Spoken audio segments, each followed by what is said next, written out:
This is the fairy tale story of the Ugly Duckling. It is brought to you by Stories to Grow By. On a farm long ago, a mama duck sat on her nest. "How long must I wait for my babies to hatch?" she said. "I have to sit here all alone, and no one comes to visit me." But what could she do? A mama duck must keep her eggs warm until they hatch. At last the eggs began to crack.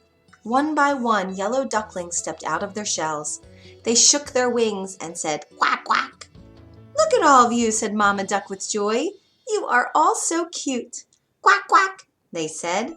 Mama Duck said, "Come and line up. We will go down to the lake for your very first swim."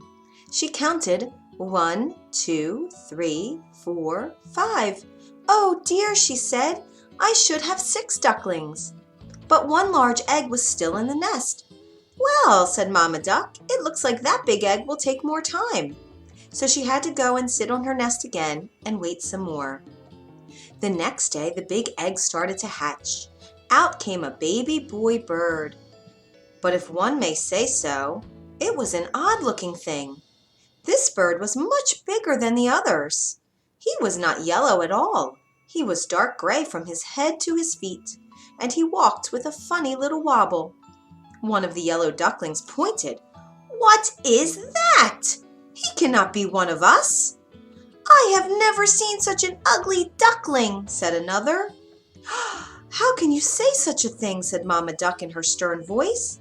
"You are only 1 day old. Your brother hatched from the very same nest as you did. Now line up. We will go to the lake for your very first swim." Yet the other ducklings quacked, "Ugly, ugly, ugly." The ugly duckling did not know why the other ducklings were yelling at him. He took the last spot in line. Each yellow duck jumped in the river and swam behind Mama Duck. When it was his turn, the ugly duckling jumped in and started to paddle too. "At least he can swim," Mama Duck said to herself.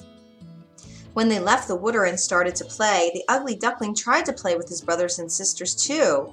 They yelled, "Go away! We will not play with you. You are ugly, and you walk weird too." When Mama Duck was close by, she would not let them talk in this way. "Be nice," she would scold, but she was not always close by.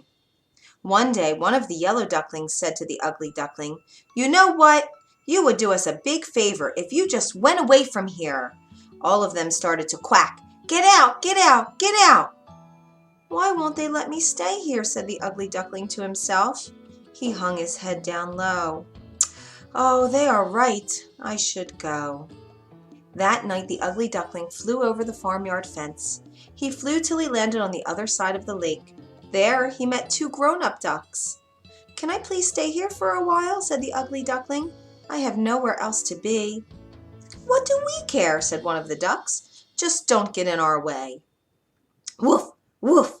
Suddenly a big hungry dog came tearing by, chasing the 2 ducks. They quickly flew up in the air, and their feathers fell to the ground.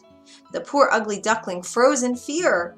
The dog sniffed and sniffed at the ugly duckling, then turned away. "I am too ugly even for the big hungry dog to want," said the ugly duckling with his head hung low. Then the sky turned dark. Crack! A bolt of lightning. Then came a big storm with heavy rains pouring down from the sky. In just moments the ugly duckling was soaked through and through.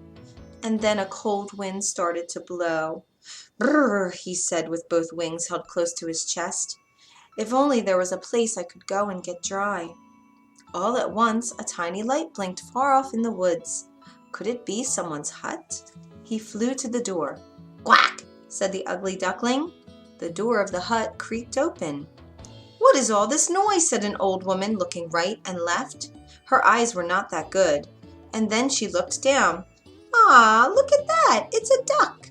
She picked up the ugly duckling and dropped him inside her hut. "You can stay here, but only if you lay eggs," she said.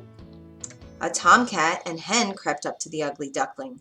"Who do you think you are, coming in here and taking up our room by the fire?" said the cat. "Squawk," said the hen. "I do not need anyone else in this hut laying eggs." "Do not worry about that," said the ugly duckling. "I am a boy duck." "Then why are you still here?" said the cat. "Did you not hear what the old woman said? "Get out of here, pretender!" clucked the hen. "Get out! Get out!" hissed the cat.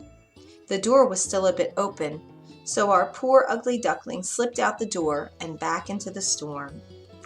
"No one wants me," said the ugly duckling with a tear in his eye. The storm ended. Soon he found a new lake. Looking into the water, the ugly duckling saw the reflection of a flock of large white birds flying overhead. He looked and could not believe what he saw. There above him were the most beautiful birds he had ever seen. Their long white bodies and slender necks seemed to just glide through the sky. He watched until the very last bird had winged its way out of view. He stayed at the lake all by himself, and time passed. The leaves of the trees turned deep red and gold, and then the leaves fell to the ground. Winter came, setting a blanket of white snow all over. The cold wind and the dark clouds made the ugly duckling feel even more sad. He had to go into the cold, cold lake to fish, but it was getting harder to swim. The lake was turning to ice. One day, it was all he could do to paddle the water to keep from freezing around him and trapping him in the lake. "I am so tired," he said, paddling with all his might. The ice got thicker and drew closer to him. In a moment, two giant hands swept him up. "You poor thing," said a farmer. He held the ugly duckling close to his thick wool jacket and took the bird to his home. Never was a warm fireplace more welcome. For the rest of the winter, the farmer cared for the ugly duckling. Then spring came. Tips of green covered the trees. Short, bright flowers popped up from the ground. "It is time for you to go to the lake to swim again, as you were born to do," said the farmer. He took the duckling back to the lake where he had found him and set him with care on the water. "Gosh, I feel strong," said the young bird, flapping his wings. "Why, I never felt as strong as I do right now." He heard quiet splashing sounds behind him and turned around. A flock of those same beautiful birds he had seen in the sky before landed behind him on the water. "Do not worry," he said to them, holding out one wing. "I will go now. I will not make trouble for you." A big fat tear rolled down his cheek. He turned to go away, but when he opened his eyes, he saw a reflection in the water of one of those beautiful white birds. Why was it so close to him? He jumped back, and the reflection jumped back too. "What is this?" he said. He stretched his neck, and the reflection of the beautiful bird stretched its neck too. "Why are you going so soon?" said one of the beautiful birds. "Stay here with us," said another. "We'll be great friends." Then the bird who used to be the ugly duckling knew what had happened.